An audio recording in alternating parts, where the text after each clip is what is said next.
Hi class.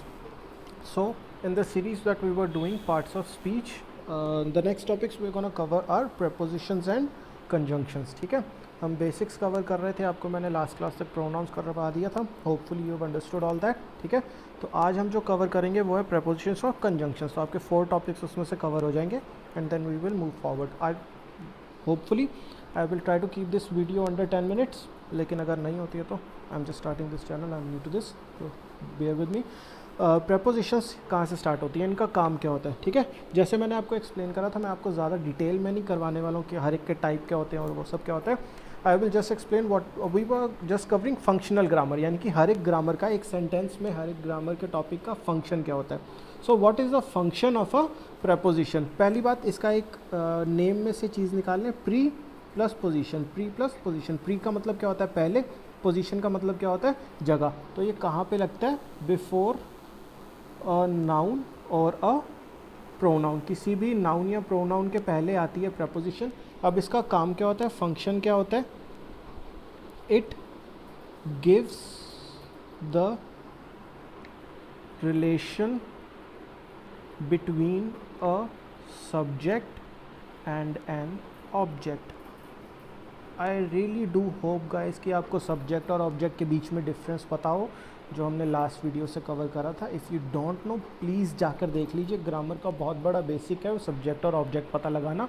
ठीक है, subject वो जो काम करने वाला है, ऑब्जेक्ट वो जो जिसके ऊपर काम हो. ठीक है, तो किसी भी सब्जेक्ट और ऑब्जेक्ट के बीच में जो रिलेशन एस्टैब्लिश करता है वो प्रपोजिशन. रिलेशन का मतलब ये नहीं कि रिश्तेदारी निकल रही है उनकी, बस ये बता रहा है कि सब्जेक्ट के मुकाबले ऑब्जेक्ट कहाँ पर है. ठीक है, that is the function of a preposition. ठीक है, एग्जाम्पल लेते हैं. The cat is sleeping on the table. ठीक है, यहाँ पर दो नाउन्स हैं, एक तो कैट हो गया नाउन 1 और टेबल हो गया नाउन 2. ठीक है, यहाँ पे काम क्या चल रहा है, वर्ब क्या है, स्लीपिंग का. कौन कर रहा है ये काम, कैट कर रही है, तो ये क्या हो जाएगा, सब्जेक्ट हो जाएगा. किसके ऊपर कर रही है, टेबल के ऊपर कर रही है, तो ये ऑब्जेक्ट हो जाएगा. काम करने वाली, स्लीपिंग का काम करने वाली कैट, तो सब्जेक्ट. और किसके ऊपर कर रही है स्लीपिंग का काम, टेबल के ऊपर, तो ये बन जाएगा ऑब्जेक्ट. ठीक है, अब हमारा जो प्रपोजिशन है वो सब्जेक्ट और ऑब्जेक्ट के बीच में रिलेशन एस्टेब्लिश करेगा. कौन, प्रपोजिशन. ठीक है, अब कौन सा वर्ड है इस पूरे सेंटेंस में जो आपको बता रहा है कि सब्जेक्ट जो कैट है टेबल के मुकाबले कहाँ पर है, ऑन. यानी कि जो कैट है वो टेबल के ऊपर है, तो ऑन क्या हो जाएगा हमारा, प्रपोजिशन. ठीक है, आई होप यू अंडरस्टूड. एक और एग्जांपल करते हैं. He is living in Paris. वो कहाँ पर रह रहा है, पेरिस में रह रहा है. कौन, लिविंग का काम चल रहा है, कौन कर रहा है, ही कर रहा है, सब्जेक्ट हो गया. किसके ऊपर कर रहा है, पेरिस के ऊपर, ऑब्जेक्ट हो गया. इन दोनों के बीच में रिलेशनशिप बताने वाला कौन सा वर्ड है, इन. तो इन क्या हो जाएगा हमारा, प्रपोजिशन हो जाएगा. ठीक है, तो आपको फंक्शन समझ में आ गया प्रपोजिशन का क्या होता है. अब इसके टाइप्स जो मैं आपको रियली डिटेल में नहीं करवाने वाला, because that is not the purpose of these videos. ठीक है, आपका बेसिक क्लियर करवाना मेरा पर्पज सिर्फ. ठीक है, टॉपिक्स कवर करवाना नहीं है. ठीक है, वैसे भी वो ज़्यादा कहीं काम पे नहीं आता है. तो प्रपोजिशन जो है वो डिसाइड उसके टाइप कहाँ से होते हैं, ऑब्जेक्ट से. जैसा ऑब्जेक्ट होगा वैसा प्रपोजिशन बन जाएगा. यानी कि अगर आपको बताना है कि कोई चीज़ कब हुई थी, तो आप प्रपोजिशन ऑफ टाइम यूज़ करेंगे. कोई चीज़ कहाँ हुई थी बतानी है, तो प्रपोजिशन ऑफ प्लेस यूज़ करेंगे. अगर आपको ये बताना है कि कोई चीज़ किस तरफ हुई थी, कौन सी दिशा में हुई थी, तो प्रपोजिशन ऑफ डायरेक्शन होती है गाइस. और आपको बताना है कि कोई चीज़ किस चीज़ से की गई, किस चीज़ से, यानी कि अभी आप किस से लिख रहे हैं, पेन से, तो वो प्रपोजिशन ऑफ इंस्ट्रूमेंट हो जाएगी, कोई भी औजार. ठीक है, औजार कुछ भी हो सकते हैं, आपका पेन भी हो सकता है. मैं देख रहा हूँ, मुझे स्पेक्स लगे हुए हैं तो मैं देख रहा हूँ, सो मेरा instrument is specs for my vision, that is preposition of instrument. ठीक है, I am looking through my specs, तो थ्रू हो जाएगी प्रपोजिशन और स्पेक्स हो जाएगा ऑब्जेक्ट और वो इंस्ट्रूमेंट हो गया. तो यहाँ पर प्रपोजिशन ऑफ ऑब्जेक्ट हो जाएगी, वो प्रपोजिशन ऑफ इंस्ट्रूमेंट हो जाएगी वो ऑब्जेक्ट की वजह से. ठीक है, एक एग्जाम्पल मैं आपको दे रहा हूँ, ये आप खुद सॉल्व करना. She looked at the stranger. ठीक है, उसने स्ट्रेंजर की तरफ देखा. ठीक है, तो इसमें आप अब बताएंगे कि प्रपोजिशन कौन सी है. ठीक है।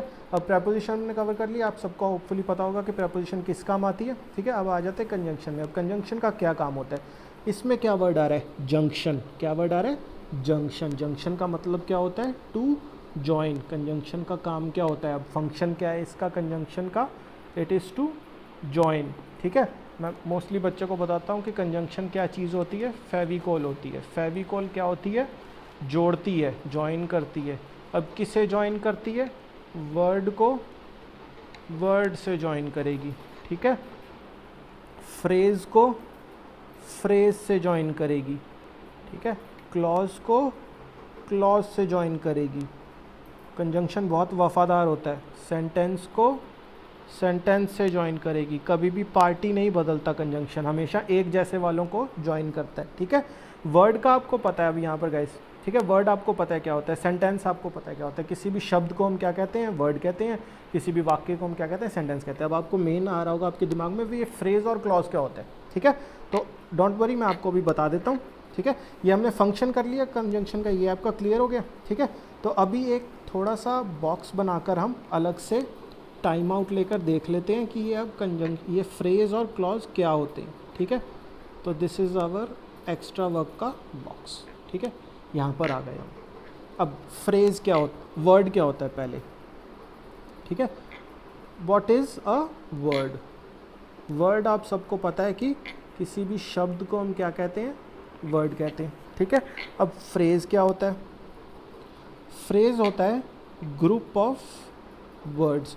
कोई भी आप वर्ड्स पकड़कर उनको इकट्ठा लिख दो, वो क्या बन जाएगा, फ्रेज बन जाएगा। 2 से 3 वर्ड्स, 2 से ज़्यादा वर्ड्स पकड़ के इकट्ठे लिख दिए, वो क्या बन जाएगा, फ्रेज बन जाएगा। 2 लिख दिए, 3 लिख दिए, 4 लिख दिए, ठीक है। कितने भी वर्ड्स हैं वो क्या बन जाएंगे, आपके फ्रेज बन जाएंगे। अब आप कहेंगे अब मैं कोई भी वर्ड जोड़ के लिख दूंगा तो उसका मतलब थोड़ी बनेगा। तो एग्जैक्टली यही होता है फ्रेज, इसमें नो मीनिंग, यानी कि आपने जो वर्ड्स जोड़ के लिखे उनका कोई मीनिंग नहीं बनता। थर्डली क्या होता है इसमें, सब्जेक्ट और वर्ब का पेयर। पेयर यानी कि ये दोनों इकट्ठे आने चाहिए, ये नहीं होता, ठीक है। तो कोई मीनिंग नहीं होगा, ग्रुप ऑफ 2 और 3 और 4 वर्ड्स होगा, ठीक है। नो मीनिंग, कोई मतलब नहीं होगा इसका, और सब्जेक्ट वर्ब का पेयर नहीं होगा इसमें, ठीक है। अब आ जाओ नेक्स्ट क्लॉज पे। क्लॉज क्या चीज़ होती है, ये भी ग्रुप ऑफ वर्ड्स होता है, ठीक है। अब आप कहेंगे कि फिर फ्रेज और क्लॉज में क्या फ़र्क रह गया। अब ये कोई भी ऐसा वैसा ग्रुप ऑफ वर्ड्स का ग्रुप ऑफ वर्ड्स नहीं होता, इसमें एक सब्जेक्ट होना चाहिए और एक वर्ब होना चाहिए, इनका यानी कि पेयर होना चाहिए, दोनों चीज़ें आनी चाहिए। इसमें फ्रेज में guys forgot to tell you, कोई एक तो आ सकती है लेकिन पेयर नहीं आएगा। इसमें पेयर चाहिए, पेयर ज़रूरी है, ठीक है, दोनों आने चाहिए। और इसमें सम मीनिंग, कुछ मतलब बनेगा। सेंटेंस जो हमारा क्लॉज है उसमें जो ग्रुप ऑफ वर्ड्स है उसका कुछ मतलब बनेगा, ठीक है। अब लास्टली क्या होता है, सेंटेंस आ गया आपका, ठीक है। ये आपको पता ही है, किसी भी वाक्य को क्या कहते हैं, सेंटेंस आ गया। तो ये भी ग्रुप ऑफ वर्ड्स हुआ, ठीक है। इसमें भी सब्जेक्ट और verb, I am sorry guys, इसमें भी सब्जेक्ट और वर्ब का पेयर होता है। अब अगर सब्जेक्ट और वर्ब का पेयर भी है, ग्रुप ऑफ वर्ड्स भी है, तो इसमें और क्लॉज में क्या फ़र्क हो गया, ठीक है। इसमें कंप्लीट मीनिंग होता है, यानी कि एक सेंटेंस पढ़ने के बाद आपको उस चीज़ के बारे में कोई क्वेश्चन नहीं रह जाएंगे। क्लॉज पढ़ने के बाद आपके माइंड में क्वेश्चन रहेंगे क्योंकि आपको सम मीनिंग ही मिला है। फ्रेज पढ़ने के बाद आपके माइंड में आएगा ये मैंने क्या पढ़ लिया, कुछ सेंस तो बनती नहीं है इसकी। और वर्ड पढ़ने को आपको पता है कि ये तो हमारा बेसिक बिल्डिंग ब्लॉक है, वर्ड क्या होता है। तो आपको फ्रेज और क्लॉज समझ में आ गया, ठीक है। अब आ जाते हैं हमारे बैक कंजंक्शंस पे, ठीक है। वर्ड्स को वर्ड से ज्वाइन करता है, फ्रेज को फ्रेज से ज्वाइन करता है, क्लॉज को क्लॉज से, सेंटेंस को सेंटेंस से। तो वो अब टाइप्स ऑफ कंजंक्शन अब आपको शॉर्ट में बताऊं, जो इक्वल पार्ट्स को ज्वाइन करे, इक्वल पार्ट्स को ज्वाइन करे, वो होता है कोऑर्डिनेट कंजंक्शन। वो क्या होता है, कोऑर्डिनेट कंजंक्शन, ठीक है। जो मेन क्लॉज को सबऑर्डिनेट क्लॉज से ज्वाइन करें। अब मेन क्लॉज सबऑर्डिनेट क्लॉज क्या होता है वो गाइस अभी हम बाद में करेंगे, अभी के टॉपिक के लिए हमारा इंपॉर्टेंट नहीं है। वो क्या बन जाएगा हमारा, सबऑर्डिनेट कंजंक्शन, ठीक है, ठीक है, वो क्या बन जाएगा हमारा सबऑर्डिनेट कंजंक्शन। ठीक है, तो ये हमारा अभी के लिए इंपॉर्टेंट नहीं है, तो ज़्यादा डिटेल में मैं नहीं बता रहा। ठीक है, हमारे ऑलमोस्ट 10 मिनट्स होने वाले हैं, तो फटाफट इसके एग्जांपल्स कर लेते हैं हम।